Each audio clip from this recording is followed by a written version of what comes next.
Então, vamos dar início hoje a mais uma aula de física, né, para ciências biológicas. Nas aulas passadas a gente viu um pouquinho sobre velocidade média. Na aula passada a gente aprendeu sobre o que é a aceleração, não é isso? E hoje a gente vai ver força e o movimento, como a força pode estar aliada ao processo de movimento, beleza? Então, ó, a primeira pessoa que começou a postular algumas coisas sobre força foi Sir Isaac Newton, né, o inglês Sir Isaac Newton. Então, há aproximadamente 3 séculos, o famoso físico Isaac Newton, baseando-se em observações, formulou 3 leis fundamentais para a mecânica.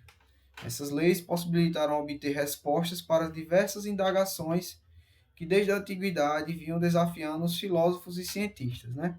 Então, pessoal, através dessa leitura dessas duas frases, não é isso? A gente vai tentar ver aqui quais seriam as principais indagações, né? Onde a força ela está atuando no nosso dia a dia, né? A força ela é uma coisa bastante natural no nosso dia a dia, certo? Ela é uma grandeza bastante natural no nosso dia a dia. Então, quase tudo que a gente faz, quase tudo que acontece está à mercê da força, tá ok? E quando eu falo força, não é a força do Star Wars, né? Que a força esteja com você, né? É a força da física, né? Então, no próximo slide eu vou trazer algumas indagações para a gente vai refletir sobre elas, e aí a gente vai tentar entender como essas leis de Newton foram fundamentais para o discernimento e para o discernimento do movimento, né? E como a força ela atua sobre o movimento, beleza? Então, ó, 3 perguntinhas aqui para vocês. Quais são as causas de um movimento, né? Então, o que é movimento? É saída de um ponto para o outro no espaço, não é isso? Então, quais são as causas de um movimento? Então, a gente pode pensar em, por exemplo, o meu pincel caiu da mesa, não é isso? Então, o processo dele cair da mesa, ele vai da mesa até o chão, ele se movimentou, ele saiu de um ponto no espaço para um outro ponto no espaço, não é isso? O caminhão que está transportando mercadorias, não é isso? Ele está em movimento. Ele está em movimento. O avião no céu, ele também está em movimento, beleza? O que mais que a gente pode falar sobre quais as causas do movimento, né? Como é que o movimento ele se dá, pessoal? Então, como é que o movimento ele se dá? Num exemplo simples, no nosso dia a dia. Tem um objeto. E aí eu, na minha maneira desastrada, ao me movimentar, eu bato nesse objeto e esse objeto ele é lançado, né? Quem nunca fez isso, né? Quem nunca foi pegar um copo e deu um cotoco no copo, o copo foi lançado, né? Foi lançado. Então, a partir dessas perguntas, né, a gente vai tentar descobrir quais são as causas do movimento, né? A partir dessas situações que ocorrem no nosso dia a dia, a gente vai tentar descobrir na aula de hoje as causas do movimento, né? A necessidade de alguma ação para manter um corpo em movimento. Então, pessoal, um carro que está em movimento, não é isso? Há necessidade de alguma ação para mantê-lo em movimento. Se você parar de apertar o pedal do acelerador, ele vai continuar em movimento? Ele vai continuar em movimento? Então, o que pode provocar alterações na velocidade de um movimento, não é isso? Então, como é que a gente pode traduzir essa pergunta para alguma coisa no dia a dia, né? Então, digamos que a gente está jogando bola ou tá fazendo alguma atividade física e aí nós estamos a certa velocidade e eu passo por algum concorrente, algum colega e dou um empurrão nele, né? Isso ele estava em uma certa velocidade e através desse processo, né, de empurrar esse colega, ele ganhou uma velocidade a mais, então ele foi lançado, né? Isso, esse processo de doação, né, que eu fiz para ele, essa doação de energia que eu fiz para ele, fez com que ele se movimentasse mais rápido, né? Fez com que ele fosse lançado, não é isso? Então, a palavra mais certa para a gente utilizar em todas essas perguntas aqui, pessoal, é a força. Quais as causas de um movimento? A força. Não é isso? Um objeto ele só entra em movimento se ele for forçado a isso. Então, por exemplo, quando eu pego uma caneta, uma bolinha de papel e lanço no cesto, essa bolinha de papel ela estava parada, mas para que ela entrasse em movimento, eu tive que atuar sobre ela. Eu atuei sobre ela com a minha força. A força atuou sobre esse objeto, não é isso?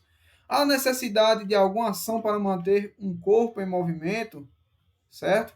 Então, pessoal, quando você solta um lápis de certa altura, ele vai continuar em movimento até que ele encontre o chão, não é isso? Então, se ele continua em movimento, então não há necessidade, não é isso, de uma força para que ele continue em movimento. Depois que a força ela é lançada, sobre esse objeto, ele tende a permanecer em movimento. Ah, eu empurrei um objeto, esse objeto ele tende a permanecer em movimento, certo? Ah, professor, mas o senhor está enganado. Quando eu jogo uma bolinha de gude, não é isso? E aí eu jogo uma bolinha de gude, ela sai rolando, mas tem uma hora que ela para. Então, ela para, pessoal, por quê? Por causa do atrito do chão, ela para por causa do atrito do ar, ela está quebrando o atrito do ar. Então, o atrito do chão e o atrito do ar vai diminuindo a sua velocidade, não é isso? O atrito do chão e o atrito do ar é uma força, então ela vai diminuindo a sua velocidade. Se não existisse o atrito do chão e o atrito do ar, quando você lançasse uma bola de gude, não é isso? Se não existisse a gravidade e o atrito do ar, quando você lançasse uma bola de gude, ela continuaria em movimento até com alguma coisa a impedisse de continuar esse movimento. Por exemplo, uma parede, essa bolinha de gude, ela topou numa parede, então ela parou, ela cessou o seu movimento porque uma outra estrutura fez com que esse movimento ele cessasse, tá certo? É tanto que, por exemplo, as naves, né?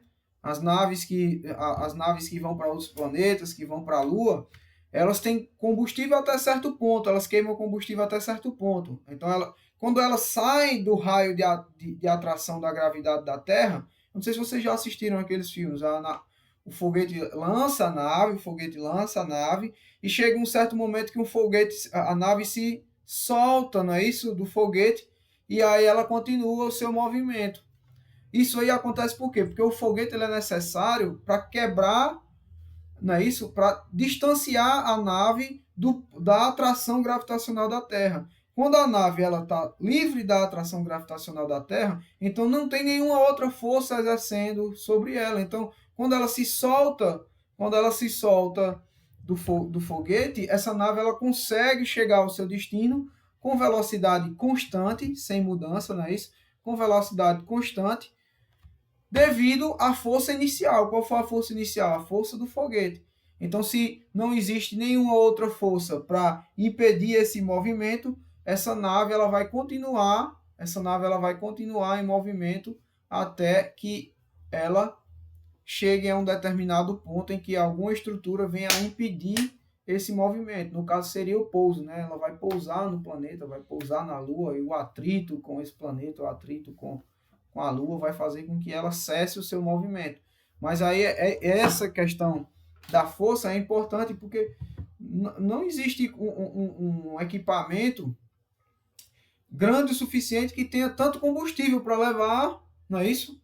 Uma nave do nosso planeta até outro ponto no espaço. Então, é aproveitado apenas a força desse foguete. Então, quando a nave ela sai do ponto de atuação, quando ela sai da atmosfera, quando ela sai do ponto de atuação da gravidade da Terra, ela se solta do foguete. E aí ela aproveita aquela força inicial como é que se diz? Ela aproveita aquela força inicial que foi fornecida pelo foguete. Ela continua o seu deslocamento sem interrupção até chegar ao seu destino, certo? Com velocidade constante. Então, o que pode provocar as alterações na velocidade do movimento é a força também. Então, por exemplo, digamos que nós estejamos dirigindo um carro a 70 km por hora e por alguma distração esse carro bate num poste, não é isso? Então a força exercida por esse poste, impediu que esse carro ele continuasse em movimento, certo? Então, os objetos eles tendem a permanecer em velocidade e essa velocidade ela pode ser alterada. Ah, o carro está descendo a banguela. Não é isso? O carro está descendo a banguela, professor. Se for uma ladeira muito alta, ele vai ganhar velocidade. Por quê? Porque ele está aproveitando a gravidade. Não é isso? Ele está aproveitando a força da gravidade. Entretanto, quando ele começa a nivelar, o solo, você vê que ele começa a parar. Ele começa a parar. Por quê? Porque o atrito do chão, a força gravitacional agora não está favorecendo o aumento da velocidade desse carro. E também você tem a questão do atrito do ar. O carro está quebrando o atrito do ar. Por que é que os carros, as motocicletas, as estruturas de velocidade, elas são pontiagudas, né? Porque quanto mais pontiaguda, maior a facilidade de se quebrar o atrito do ar. Beleza? Então, essas perguntas, pessoal, elas podem ser respondidas pela força, tá? A força atua sobre essas questões, beleza? Então, a ideia de força está bastante relacionada com a experiência diária de qualquer pessoa. Então, eu trouxe aqui alguns exemplos para vocês. Então, estou deslocando o lixo da minha casa, não é isso? Estou deslocando o lixo da minha casa. Então, você está atuando sobre esse cesto de lixo, essa carga de lixo, não é isso? Essa carga. E aí você tá usando uma força para mover, não é isso? Esse tambor de lixo, esse tambor de entulho. Um casalzinho de namorados apaixonados no parque. Então, a mulher ela senta na cadeira de balanço.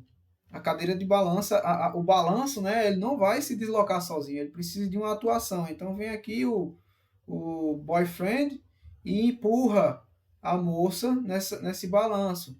Então, ao empurrar a moça nesse balanço, ela vai ganhar deslocamento. Não é isso? Ela vai ganhar um deslocamento. Meu carro deu um prego. Vamos empurrar, chama os amigos. Estou carregando uma carroça. Utilizamos a força dos cavalos, não é isso? Utilizamos a força dos equinos para transportar objetos nessa carroça, beleza? Então, sempre que puxamos ou empurramos um objeto, dizemos que estamos fazendo uma força sobre ele. Não é isso? Então, ao empurrar, ao puxar, certo? Estamos fazendo uma força sobre esse objeto, ok? Então, entretanto, pessoal, a força ela também pode ser usada para deformar objetos. Então, tomei aqui um refrigerante e amassei a lata. Lutadores de boxe, um foi socado pelo outro. Então, tive o meu rosto em uma briga. Então, a força não só ela serve para mover objetos, proporcionar movimento de objetos, como ela também serve para deformar objetos. Ela também deforma objetos. Dependendo da sua intensidade, ela pode deformar a estrutura de um objeto. Beleza? Então, como é que a gente vai definir a força? Uma vez que a força ela é utilizada para mover e uma vez que a força também ela é utilizada para deformar, não é isso? Para deformar e para mover. Beleza? Então, forças são interações entre corpos, causando variações no seu estado de movimento ou uma deformação. Então, a força é uma interação, não é isso? Uma questão importante, pessoal, que a gente tem que entender é que a força que atua sobre um objeto, ela é propiciada por um outro objeto, tá certo? Por um outro corpo. A força que atua sobre um corpo, ela é propiciada por um outro corpo, beleza? Então, a força ela é uma interação entre corpos. Não existe a possibilidade dessa lata de lixo ela se mover se não for com a atuação da força desse rapaz aqui. Essa moça ela nunca vai se balançar se não for com a atuação da força do seu namorado. Da mesma maneira o carro, da mesma maneira a carroça, ela vai permanecer parada, vai permanecer estática, certo?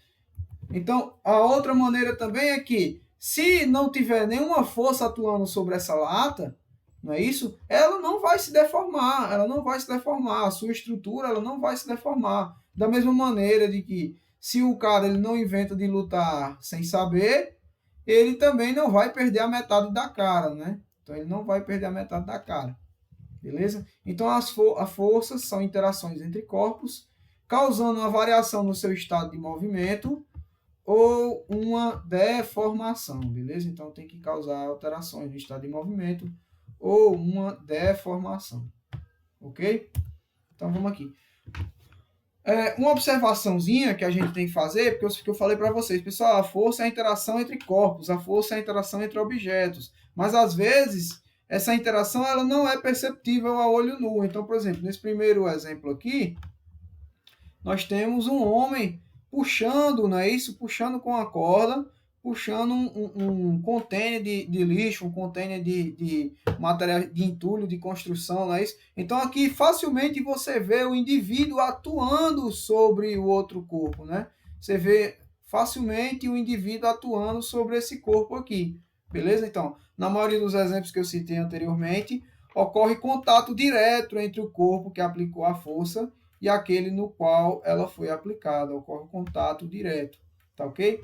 Entretanto, pessoal, pode existir também a possibilidade de que essa ação, né? Qual é a ação, professor? A ação da força, ela ocorra à distância. Então, por exemplo, os planetas, os astros que compõem as estrelas, os astros que compõem o nosso espaço, não é isso?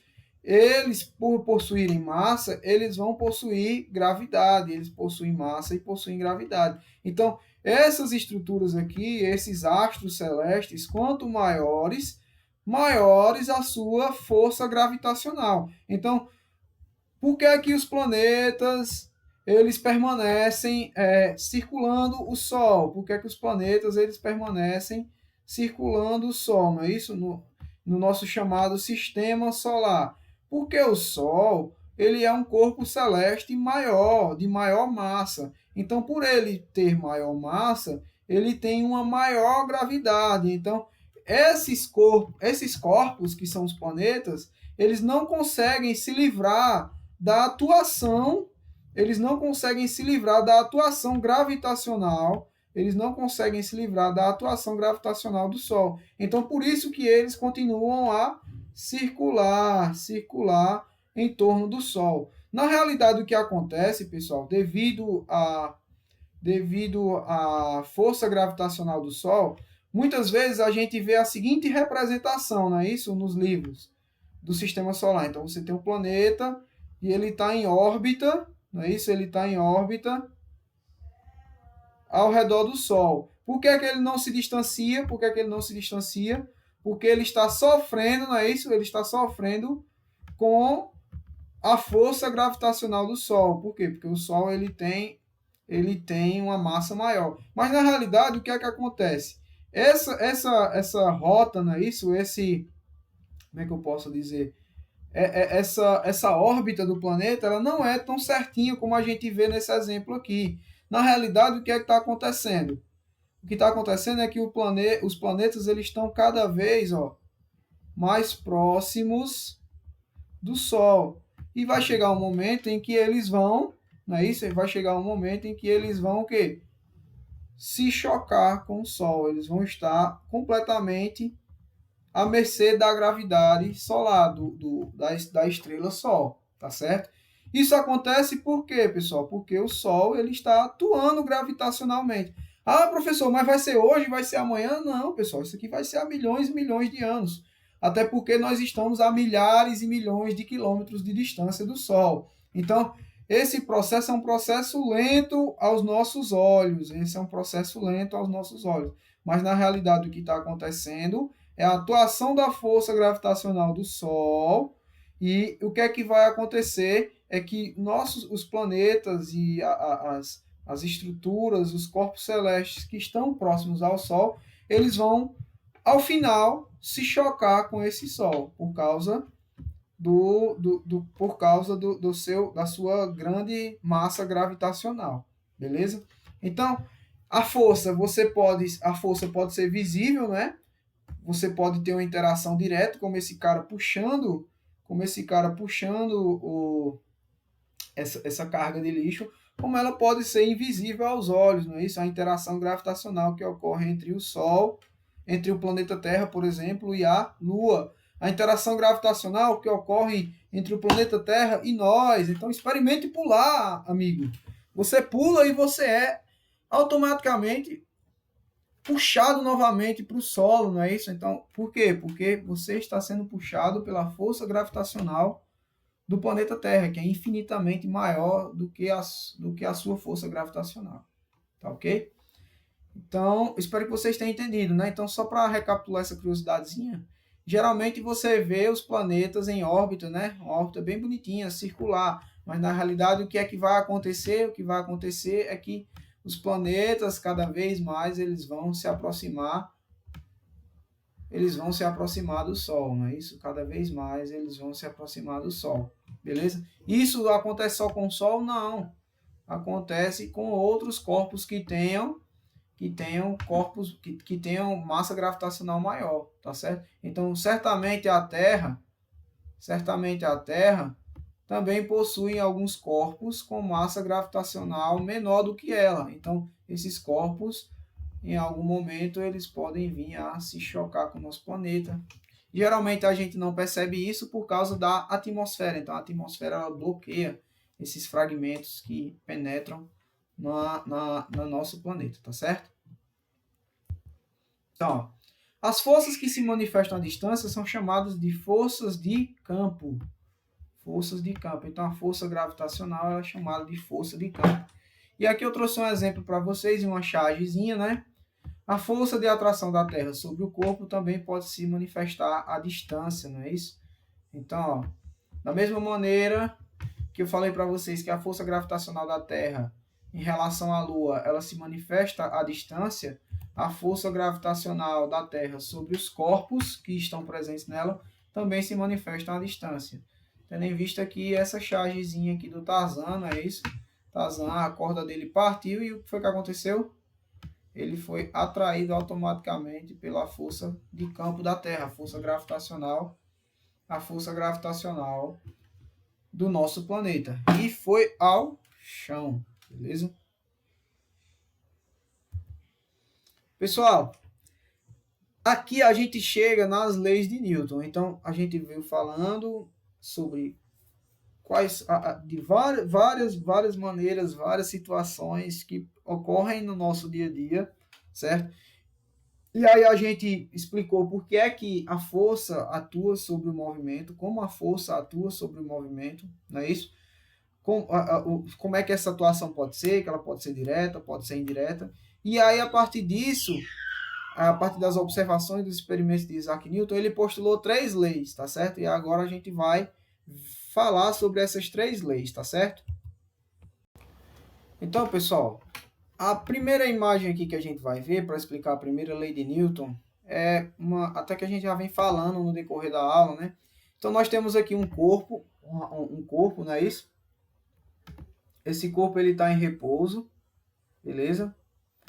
Ele está com F0, que é F0. Quando ele está em repouso, ele está com F0, que é F0. Nenhuma força está atuando sobre ele. Ele está parado. Ele está em repouso. E aí presta atenção que veio um certo camarada e empurrou esse objeto. Então esse objeto ele foi deslocado. Quando ele empurrou esse objeto, o que aconteceu? Esse objeto ele ganhou força. A força fez com que ele se movesse, que ocorresse o movimento. E posteriormente ele voltou ao seu estado de repouso. Que é o repouso? É nenhuma atuação, não é isso? De força, beleza? Então aqui, ó, se um corpo estiver em repouso, é necessário a ação de uma força sobre ele para colocá-lo em movimento. Então, isso aqui é uma das primeiras características para a gente entender essa primeira lei de Newton, beleza? Então, se um corpo ele está em repouso, é necessário que uma força venha sobre ele para colocá-lo em movimento. Aí aqui nós temos o segundo exemplo, né? Então você tem uma bolinha e aqui você tem a atuação da força sobre essa bolinha. Quando o indivíduo para de atuar sobre essa bolinha, Então quer dizer que a força que está atuando sobre essa bolinha é zero. Entretanto, essa bolinha ela vai tender a ter esse movimento perpetuado. Esse movimento ele vai tender a continuar. Por quê? Porque ela se aproveitou dessa força inicial. A força inicial faz com que o objeto ele tenda a ficar em movimento retilíneo uniforme, com velocidade constante, certo? Então ele vai se manter em movimento retilíneo uniforme, desde que não tenha nenhuma força atuando sobre ele. Por exemplo, força da gravidade, resistência do ar, entendeu? Desde que nenhuma dessas circunstâncias atue sobre esse objeto aqui, ele, depois que a força cessa, depois que essa força inicial que foi empregada sobre ele, ela para de atuar sobre ele, não é isso? Ele vai tender a manter esse corpo em movimento retilíneo uniforme, certo? Então, uma vez iniciado o movimento, cessando a ação das forças, o corpo continuará a se mover indefinidamente em linha reta com velocidade constante, tá certo? E aí eu trouxe essa outra chargezinha para vocês aqui, ó, não é isso? Temos um skatista e ele está em movimento. Entretanto, pessoal, ele encontrou uma pedra que fez com que esse objeto, o skate, ele parasse, ele cessasse o seu movimento, não é isso? Mas o que foi que aconteceu com o skatista? Ele foi lançado. Por que ele foi lançado, pessoal? Porque a força atuou sobre o skate e não sobre o skatista, certo? Então, isso, como é que diz? O objeto que fez com que o skate parasse atuou apenas sobre o skate, não sobre o skatista. Então, o skatista ele tende a permanecer em movimento. Para que ele tivesse parado, ele não teria que bater apenas numa pedra, ele teria que bater numa parede. Ao se chocar com uma parede, tanto o skate quanto o skatista, ele cessaria o seu movimento. Então, o que é que eu estou querendo dizer para vocês? Que um corpo ele vai tender a ficar em movimento até que uma outra força atue sobre ele. Da mesma maneira que um corpo ele vai tender a ficar parado até que uma força atue sobre esse corpo, certo? Então esse, pessoal, que eu estou falando, essa característica que eu estou falando para vocês, essas duas características na realidade, que o corpo ele tende a estar em movimento até que uma força atue sobre ele, e que um corpo ele tende a estar em repouso até que uma força atue sobre ele, a gente chama de inércia, que é a primeira lei de Newton. Primeira lei de Newton associada à força, beleza?